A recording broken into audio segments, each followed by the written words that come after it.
To be awake. Yan po yung kwan. Ito pong binabanggit dito ay patungkol po sa pagbabalik ng ating Panginoong Hesukristo. Okay, sabi nga rito sa verse 12, the night is far spent, the day is at hand. So wala pong ibang binabanggit dyan na day is at hand, kundi yung pagbabalik ng ating Panginoong Hesukristo. At alam nyo, pagka pinag-uusapan yung pagbabalik ng ating Hesukristo, andyan lagi yung mga paalala sa atin ng ating Panginoon patungkol dito sa kanyang pagbabalik. Andyan yung sinasabi niya, be ready. Matatagpuan yan sa Matthew chapter 25. Andyan din sinasabi niya, be watchful, mapagbantay. At dito nga po sa ating text, sinabi niya, be awake. Okay, it is high time to awake out of sleep. Na talagang nais ng Panginoon na tayo bilang mga mananampalataya niya ay talagang laging nandoon yung ating kamalayan sa paghihintay sa pagbabalik ng ating Panginoon. Nawa hindi natin nakakalimutan o nawawala sa ating puso't isipan yung pangako ng ating Panginoon na siya ay babalik. At base sa mga pangyayari, sa mga signs na iniwan sa atin ng ating Panginoon, ay ang ating Panginoon ay babalik anumang oras. Yan, hindi po yung matagal pa, kundi anumang oras babalik ang ating Panginoon. So Christians must always be aware that the second coming of our Lord is imminent. Pag sinabing imminent, anumang oras, pwedeng darating ang ating Panginoon. Yan po, para sa ganoon ay tayo na ay mag-glorify at makasama natin ang bawat isa sa piling ng ating Panginoon. Kasama na rin yung mga nauna sa atin na mga mananampalataya rin. Now, what would Christians must do as they await the second coming of the Lord? Habang hinihintay natin, inaabangan natin ang pagbabalik ng ating Panginoon, ano naman ang dapat nating ginagawa bilang paghahanda? Okay. Yun po yung sinasabing awake dyan, o bilang pagbabantay sa kanyang pagbabalik. Andito yung mga some important facts to consider for Christians as they await the second coming of the Lord. Ano itong mga facts na ito na dapat i-consider natin bilang mga mananampalataya? Unang-una, first fact to consider is that to put on the armor of light. Kagaya ng binabanggit dito sa verse 12. Sabi nga rito, the night is far spent, the day is at hand. Let us therefore cast off the works of darkness, and let us put on the armor of light. So, ibig pong sabihin nitong armor of light, ito po yung paglakad at pamumuhay sa sanlibutan na ito, na nakikita nga na tayo lumalakad sa liwanag. Ibig sabihin po ng lumalakad sa liwanag ay yung pong iniiwasan natin o kay nilalayuan natin yung works of darkness na sinasabi rin ng banal na kasulatan. Okay, kung meron mang work of light or armor of light, yan po yung katuwiran, andyan po yung kabanalan, okay, andyan po yung kabutihan, lahat na ng mga positive, magagandang bagay, kasama dyan sa armor of light. Okay, ang kabaliktaran naman niya yung works of darkness, na andyan nga po yung mga kasamaan, kalikuan, karumian, okay, lahat ng mga bagay na talagang hindi karapat-dapat na gawin natin, kundi yan po yung talagang gawain na pinangunahan ng ating kaaway na walang iba kundi ang dyablo.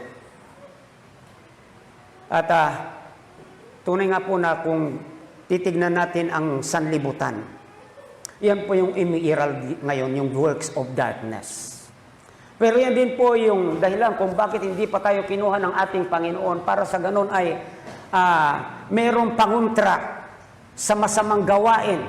Mayroong pangontra sa works of darkness dito sa sanlibutan na ito, na tayo bilang mga mananampalataya ay naway umiral din sa atin yung gawain ng kaliwanagan. Na yan po yung dapat masilayan sa atin.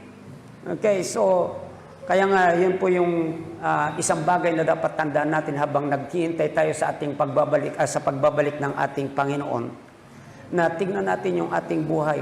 Tayo ba ay nagsisilbing ilaw sa sanlibutan na ito?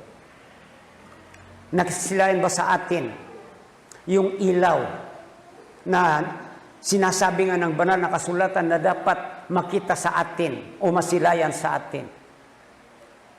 Alam na alam natin, Matthew 5:16, "Let your light so shine before men, that they may see your good works and glorify your Father which is in heaven."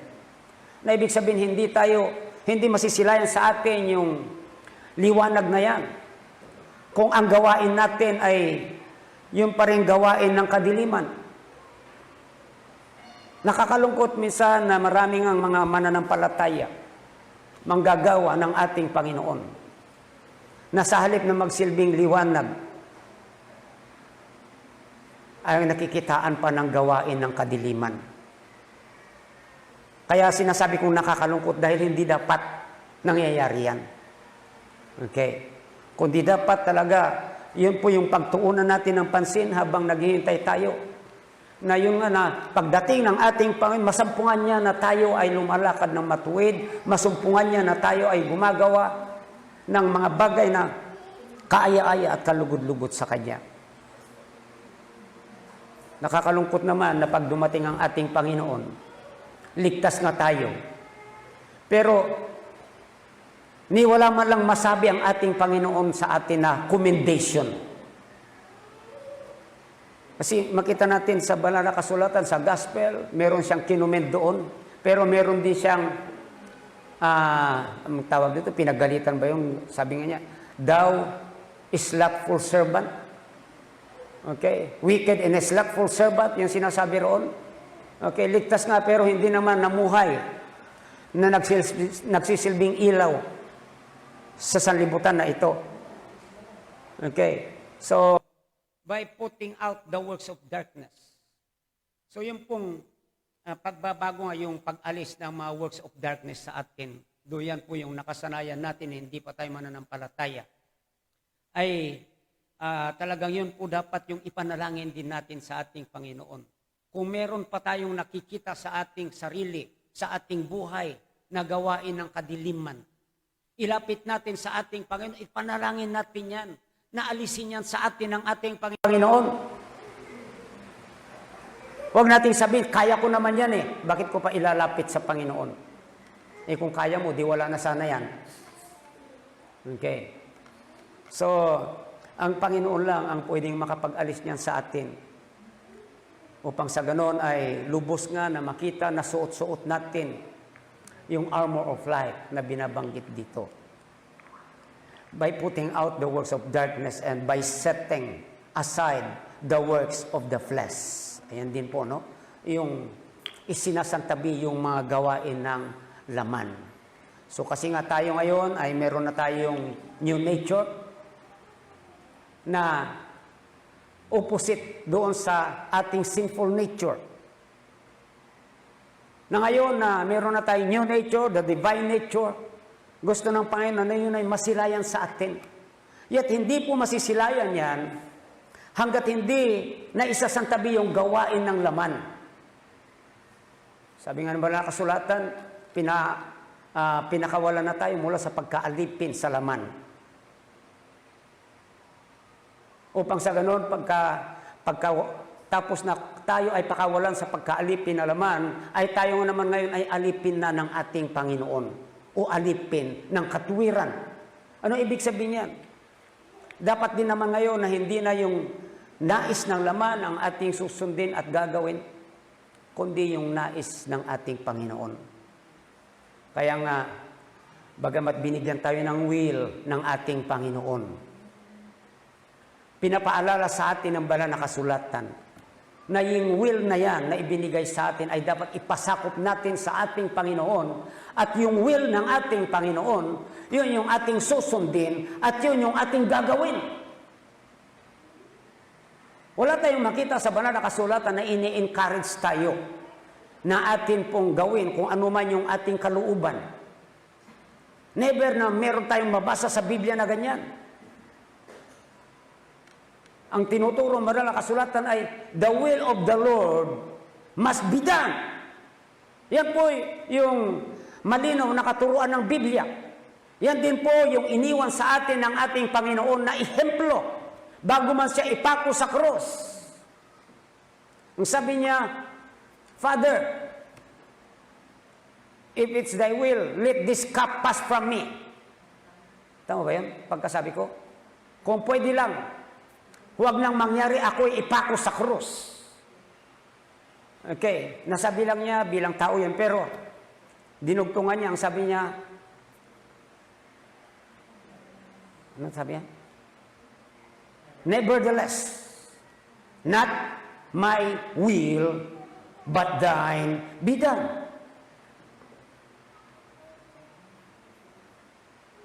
Pagka kasi ginit natin yung ating will, yun yung ating sinunod.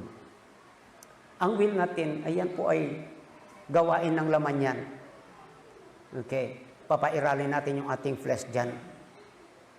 Na ang kalabasan yan, magiging rebelde tayo sa ating Panginoon. Kasi hindi na yung nais ng ating Panginoon, hindi na yung kalooban ng ating Panginoon yung ating gagawin, kundi yung nais ng laman natin. Kung ano ang kinaluluguran ng ating laman. Kung ano ang nakakapagbigay ng satisfaction sa ating laman. Yun yung ating gagawin. Na kung saan ito ay exact opposite ng kalooban ng Diyos. Kaya nga ito yung sinasabi rito, we have to put on the armor of light and set aside the works of the flesh. Kaya may dito sa 14b, ang sabi rito, and make not provision for the flesh, sabi riyan, to fulfill the lust thereof. Okay, so, minsan nga, yun pa yung binubusog natin, yung laman natin. Yan na yung malakas, dahil yan yung busog na busog. Okay. Ngayon, dahil nag-jetta yung ating espiritu, ay pagdating sa struggle natin sa buhay, nangingibabaw ngayon yung flesh. Siyang nagwawagi. Kasi nga siya yung malakas, siya yung busog na busog. Samantala yung spirit natin, napakahina dahil nagugutom. Okay, so lahat na lang nakapasok sa atin ay yung mga patungkol sa kabusugan ng flesh. Wow, sa buong maghapon, wala na tayong nagawa. Para sa espiritu natin, hindi natin napakain. Busog na busog yung ating laman sa mga gawain sa Facebook. Okay? So, ano man dyan, lalo na yung ML na yan. Ano yung ML? Okay, so Mobile Legend. Ayan. Pati pala doon sa Tarlac din. Ganon din. Sabi nga nung isang nanay, yan yung pinagkakagastusan ng anak ko eh. Sabi niya, huwag mong bigyan. Yan. Hindi ko nga bibigyan. Pupunta naman diyan kay Christine. Ayan, si Christine daw ay naglulod. Yan. Maya-maya, meron ng utang. Babayaran nung nanay. Sabi ko, huwag mong bayaran. At ikaw, Christine, huwag mong ludan. Sabi ko. Okay, kahit yun yung negosyo niya, halimbawa, yun yung pagkakitaan niya. Biro mo, gumagastos para sa laman, para masatisfy lang yung laman. Pero yung espiritu, walang ginagawa para masatisfy at mabusog yung espiritu.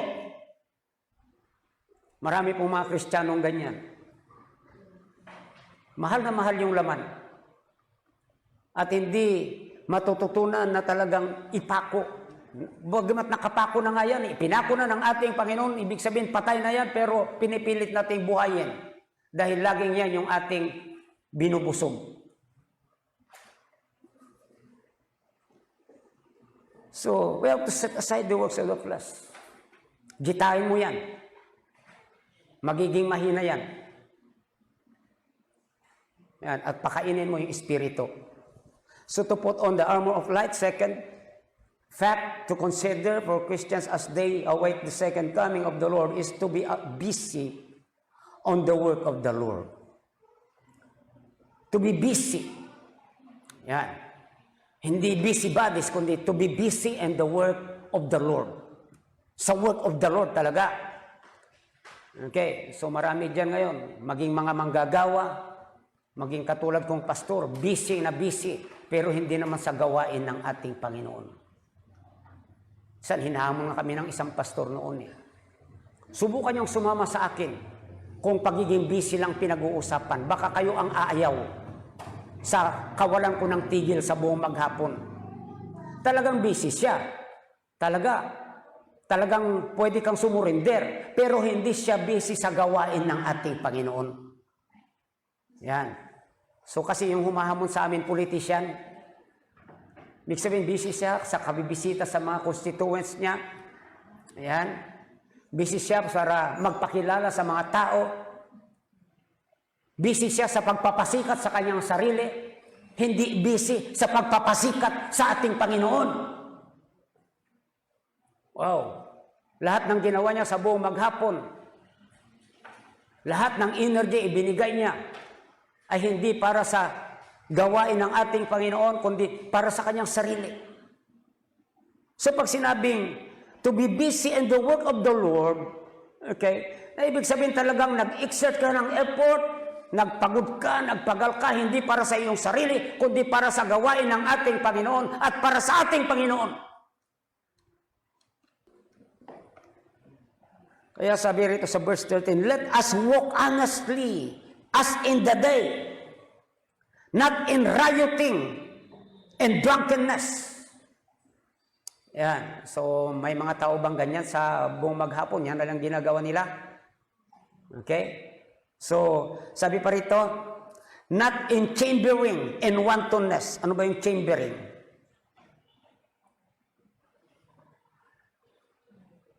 Yung chamber kasi, kwarto yan eh.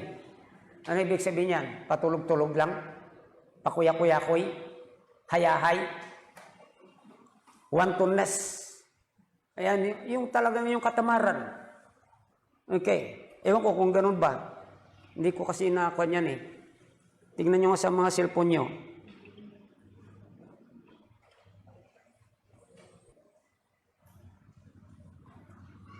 Malicious naman, nakalagay dito. Extravagance. Lavishly. Okay. Meron ding lewd, lustful, sensual, mischievous, unruly. So, pinapatungkulan lahat yung mga nakakabusog sa laman yung binabanggit dyan. Okay. Not in strife and envying.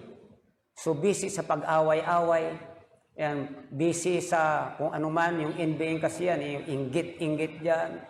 Okay. So, na ibig sabihin ay dapat yun po yung mawala sa atin yan, mga bagay na ganyan. Mga kabisihan. Busy raw, pero hindi naman talaga para sa ating Panginoon. Wala rin kinalaman sa gawain ng ating Panginoon. Wala rin kinalaman sa ikasusulong ng Ebanghelyo ng ating Panginoon. Wala rin kinalaman sa ikatutupad ng dakilang habilin ng ating Panginoon.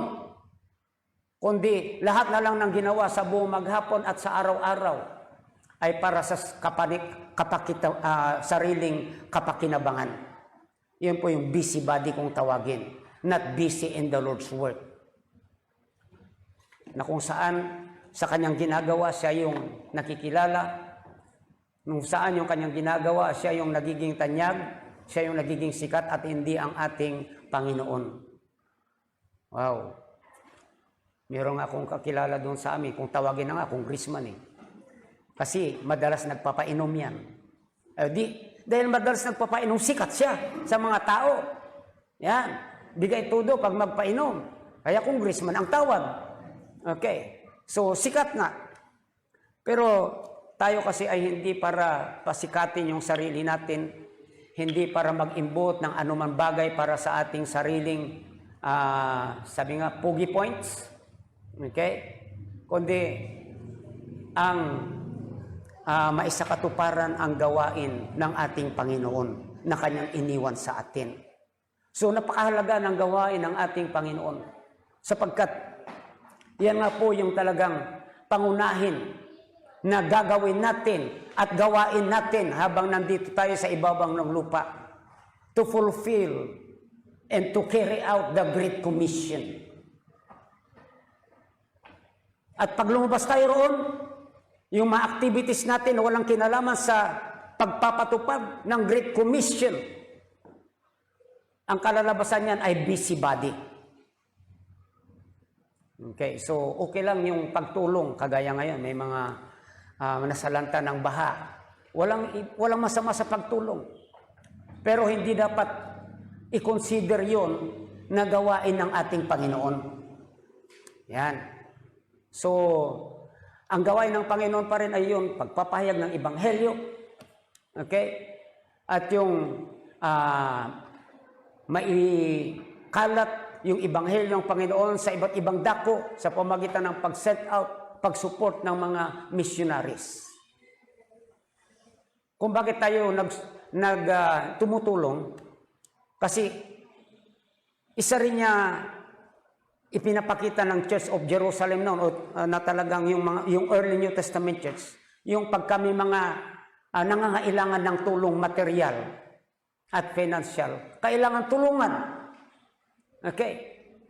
So, bilang pagpapakita na ang iglesia ng ating Panginoon ay hindi makasarili, kundi talaga nag-aabot, ibig sabihin. Kaya nga, dapat pagka ganito, yung mga malalaking churches, mayayaman na churches, dapat sila yung nangunguna sa pagbibigay.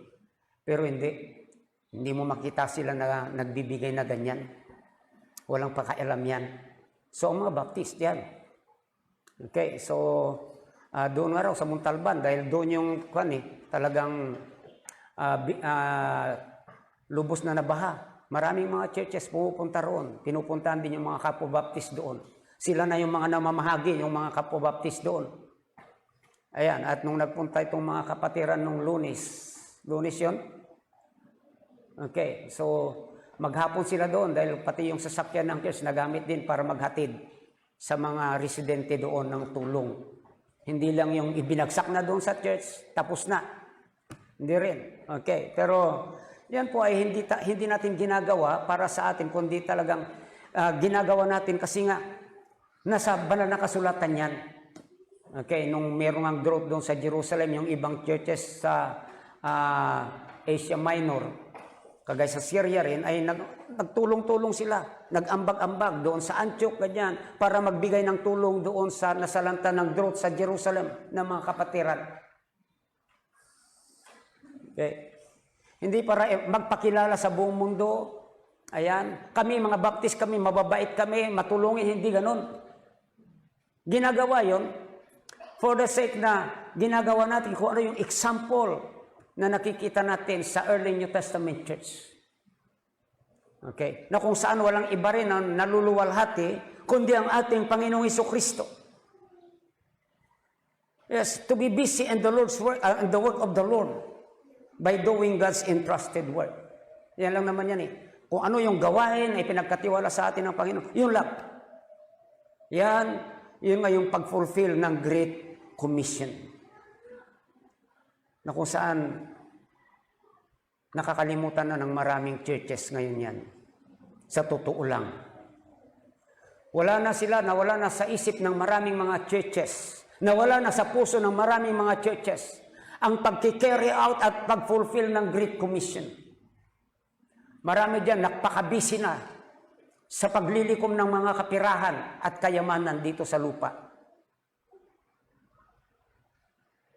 Naging busy na sila sa pagpapalaki, pagpapalawak ng bahay-sambahan. Naging busy na sa pagpapalaki at pagpapalawak ng kanilang nasasakupan o kaya'y sariling kaharian. Alam niyo, maraming mga churches kaya na nagbubuo ng kanilang kaharian.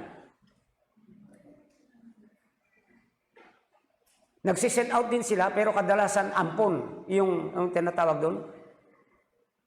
Tama ba yung adapted? Okay. Tapos, ang ginagawa, hindi na sila nag-organize. Mission na lang. At yung mga yan, kahit malalaki na, may mga 50 na, o kaya na nilang tumayo, mission pa rin. At tinatawag na congregation nila.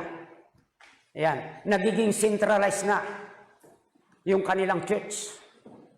Hindi na localized. Na ibig sabihin noon, kasi para sa ganon, yung pinaka-head nila ay magiging tanyag, magiging sikat. Okay, hindi lang yun, maraming support manggagaling sa mga congregation nila. Na nakakalungkot na talagang nag-iba na yung takbo ng pag-iisip ng mga churches ngayon. Hindi na nakatuon doon sa pagpapatupad ng dakilang habilin ng ating Panginoon sa atin. Na dapat from day one hanggang sa pagbabalik ng ating Panginoon Kristo, dapat yun po yung focus ng bawat iglesia. Dapat yan po yung priority ng bawat iglesia. Dapat yan po ang pinagkakabisihan ng bawat iglesia at hindi lumalabas dyan. Wala namang masama yung pagkakaroon ng bahay-sambahan. Pero, yung magtayo ka ng napakalaking bahay-sambahan na at the expense of the Great Commission, ibig sabihin na pabayaan yung Great Commission. Ayan po yung hindi katanggap-tanggap sa ating Panginoon. Pero yan po, nangyayari talaga yan. Wow. Hindi na nag-send out ang mga churches. Hindi na rin nag-support. Bakit? Kasi may project kami. Malaki ang pangangailangan ng aming project. Okay. Mababawasan pagka nag-support pa kami. Ganyan, yung kanilang mindset. Hindi rin kami pwedeng mag-send out kasi mababawasan yung panggastos dito sa malaking project namin. Kasi sa kanila, pagkakagastusan yung mga bagay na yun. Pero dapat doon talaga ginagastos ang kapirahan ng ating Panginoon sa pag-support ng mga missionaries at sa mga naisisend out na missionaries. Yung iba naman, dahil may building na sila, ginagawa, mag-iipon na lang, hindi ko alam kung anong nasa isip nila. Kung anong gagawin nila doon sa pera na iniipon nila. Talagang, dapat nga gastusin yan para sa ikatutupad, ikasusulong ng dakilang habilin ng ating Panginoon. Wow, nagbibigay ang Panginoon pang gastos, hindi naman ginagastos para sa ikasusulong ng Ebanghelyo at ng dakilang habilin ng ating Panginoon. Iniipon lang sa bangko, binibinbin doon, pinapatulog. Salamat dito sa atin, hindi man tayo nakakaipon, pero masaya tayo. Kasi kahit papano, nakikita natin na yung mga offerings natin, yung mga tithes natin, ay nagagamit para sa ikasusulong ng gawain ng ating Panginoon. Yan. So maaaring sasabihin ng mga pupunta rito, napaka-poor naman ng church na ito. Titingin lang sila sa kisame natin. Ano ba naman, hindi man lang mapalitan yung kisame. Ayan, makita pa na sira-sira na yung ating ng railings ng bakod natin na yan. Napaka-poor naman ng church na ito. Di bali na. Ang mahalaga, nasa ikatuparan natin yung dakilang habilin ng ating Panginoon. Hindi po kailangan makilala tayo na mayaman na church at maging tanyag at sikat. Hindi naman yun yung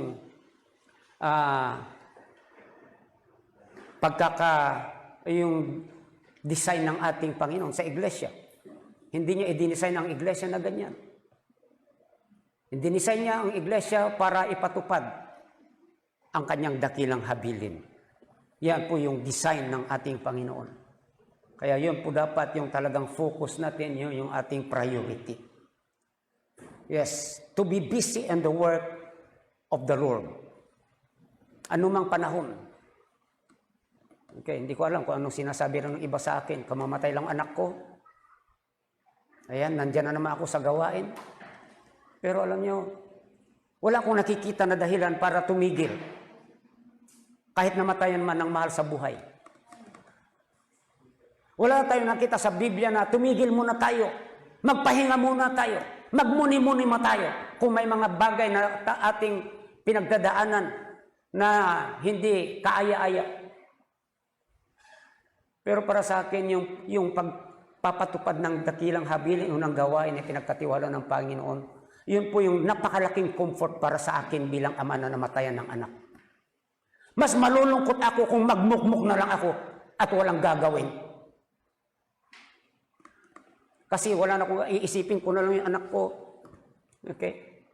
Kasi pagka ako'y gumagawa, ang iniisip ko lang ay I'm looking forward to that day na kung saan darating ang glorification na ang bawat mga mananampalataya ng ating magkita-kita, kapiling ang ating Panginoong Hesukristo. Yun lang yung aking tinitignan na. Ang hirap din sariwain yung mga bagay na nangyari. Kasi kung sasariwain mo, kaya nga pati yung mga picture niya rito, kasi itong cellphone niya, ito na yung sa akin ngayon eh. Yung dati ko, basag na, madali nang malubat, yun na yung laruan ni Cruz yata. Okay. Pinagbubura ko yung mga picture dito. Ayoko makita. Gusto ko makita siya in a glorified body. Kasi yun na yung totoo na siya. At siyempre, makikita rin niya ako in glorified body. Wow. At yun yung comfort. Sasariwain mo yung mga nangyari, yung mga nakaraan, yung mga masasayang alaala. Masasayang alaala, maluluha ka pa. Oh, malulungkot ka. Be busy na lang, maging busy na lang sa gawain ng Panginoon. So to be busy in the work of the Lord. And lastly, to live in Christ-likeness. Ang sabi rin sa verse 14, but put ye on the Lord Jesus Christ. Isuot. Ibig sabihin po, yan po yung ating pamumuhay dito sa babaw ng lupa. Tinitignan natin na talagang tayo, yung ating buhay, ay nandoon nakikita ang ating Panginoong Hesukristo. Ayan po yung sinasabi rito, put ye on the Lord Jesus Christ.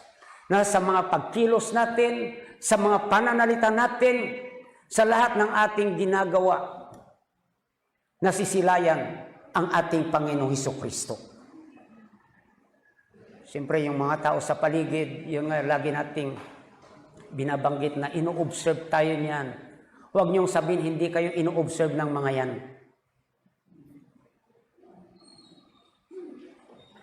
Nagtataka nga ako doon, siguro hindi ko lang alam. Kilalang kilala nila ako na ako yung tatay ni Pastor Kevin.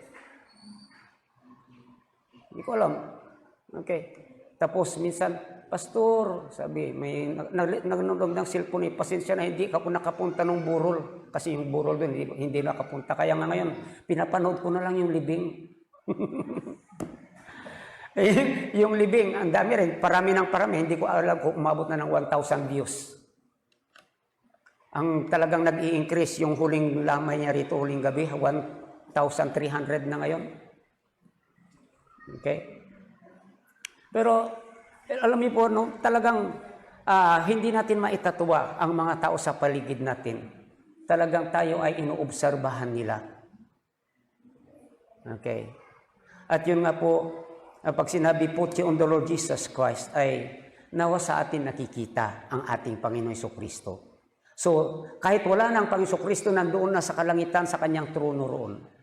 Tayo ngayon, bilang mga representative ng ating Panginoon Kristo, tayo ngayon yung maglalarawan, maging larawan niya sa sanlibutan na ito. Hindi sa ating pagmumukha, hindi sa personality na meron tayo, kundi sa uri ng buhay na nasisilayan sa atin, na kung saan pwedeng ikumpara sa buhay ng ating Panginoon Kristo habang nandito siya sa ibabaw ng lupa. Kaya nga tayo ay inuudyukan na siya yung gawin nating example.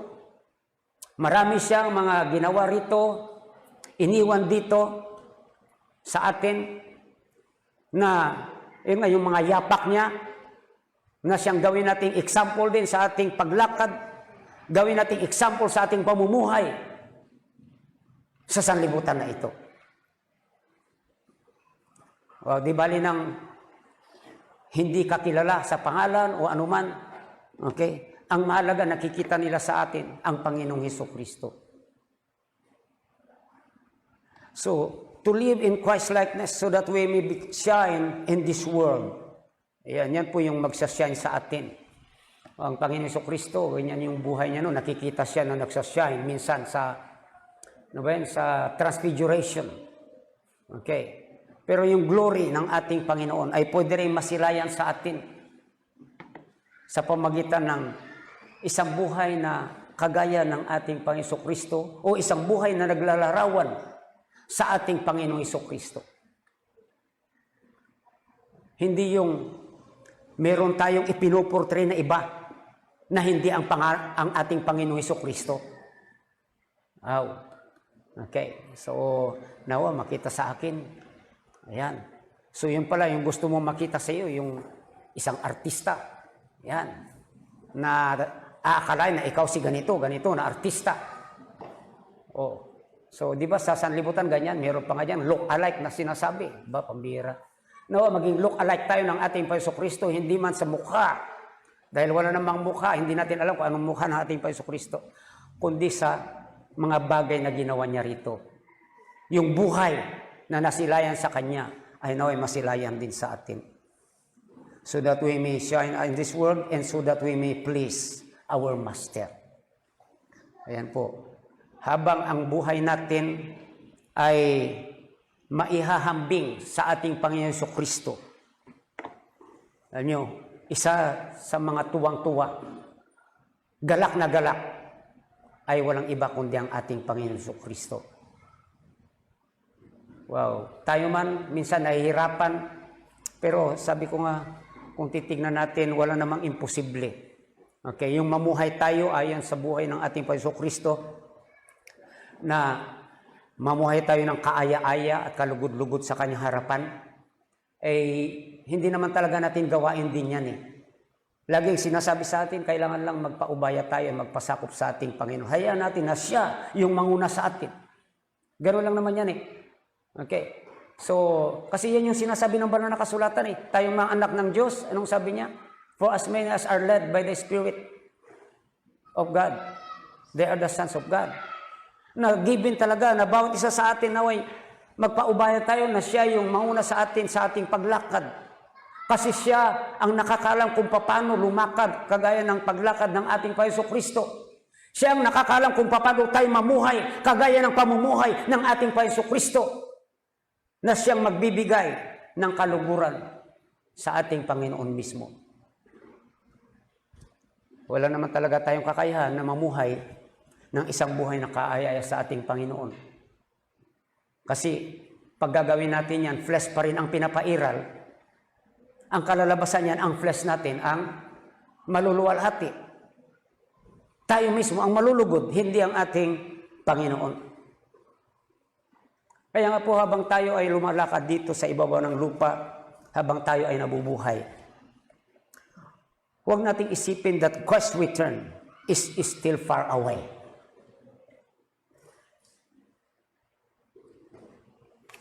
Pagka tayo ay namumuhay na hindi natin isinusuot yung armor of light, namumuhay na hindi tayo busy sa gawain ng ating Panginoon, namumuhay na hindi ayon sa buhay o na kagaya ng ating Panginoong Kristo.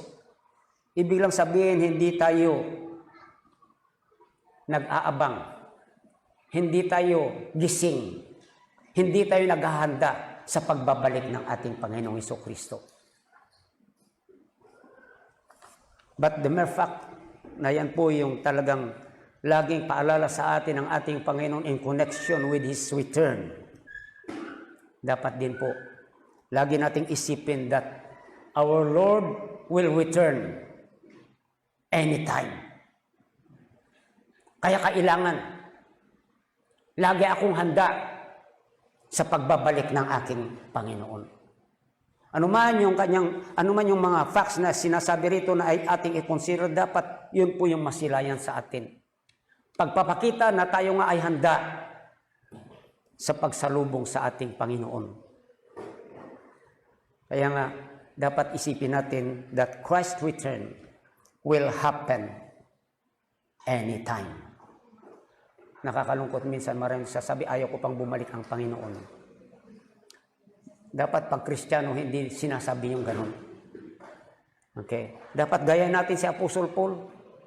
Nung panahon pa lang na sinusulat niya yung kanyang mga epistles, malinaw doon na inaabangan na niya rin yung pagbabalik ng ating Paiso-Kristo. At kinukonsider niya pag dumating ang ating Paiso-Kristo, kasama rin siya sa mararapture. Yan po yung talagang mindset ni Apostle Paul. Eh, mas lalo na ngayon, na nandito na lahat yung mga signs na binabanggit sa banal na kasulatan, that any time, the return of Christ will happen. Dapat kung gaano kasidhi yung pagnanasa ni Apostle Paul sa rapture o dun sa pagbabalik ng ating Panginoon, ganun din dapat tayo, mas lalo pa. Yan. Kasi lahat tinuturo na hindi malayo, hindi na matagal, kundi imminent.